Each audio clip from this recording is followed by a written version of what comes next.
full gear, so it's...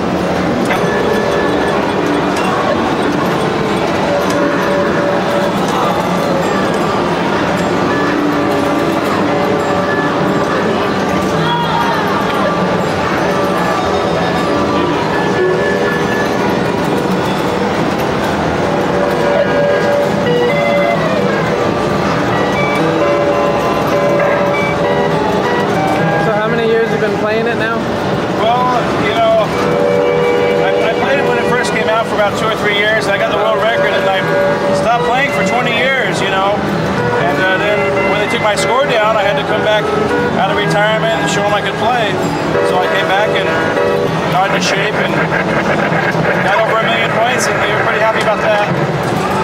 And got my Frenzy world record.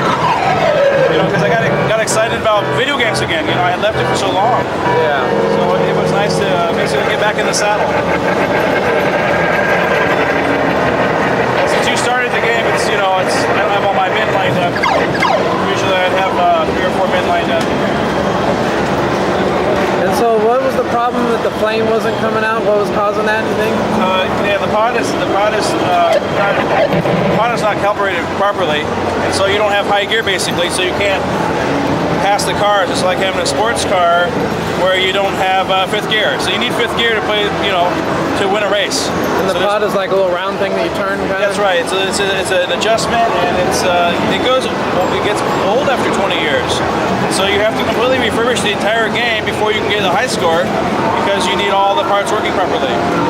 So that's the situation. That's why I brought my game last year. It was working perfectly, so I could get $1.2 million. I'd be lucky to get 300,000 or 400,000 with a broken game. Yeah. So that's the main problem with old games, with classic games. Okay, all right. Any special tricks and tips for people playing? The way you do well in a Spy Hunter is you want to be steady. That's the main thing, and you don't want to use up too many of your weapons too quickly, because you want it to last throughout each season. If you get to the new season, you get the new weapon, and you always have weapons. But if you throw away all your weapons, all of a sudden you've got no weapons, and now you can't protect yourself against the enemy. So you want to conserve your weapons. How about speed?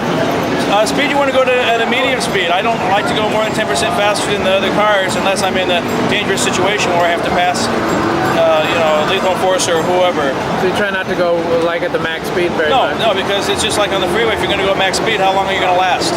Yeah. And what about like going too slow? I mean, too slow is bad too, because it'll hit you from behind. You have to go the medium speed. Medium speed is about 10% faster than the cars that are following you. Okay. And that works out fine. Well, how about those little trailer guys that shoot out the blades on the side? They always catch up to your speed and then try to hit you from the side. Yeah, the switchblades. Yeah. Yeah. So what do you do on those? I usually stay ahead of them. You know, you can kind of run away from them. I have oil slick. I have smoke screen. You know.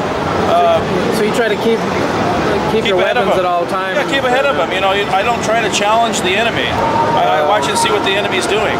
Okay, so you speed up a little bit, but just not much, so you crash. No, if you're 10% faster than them, they're not really going to come after you.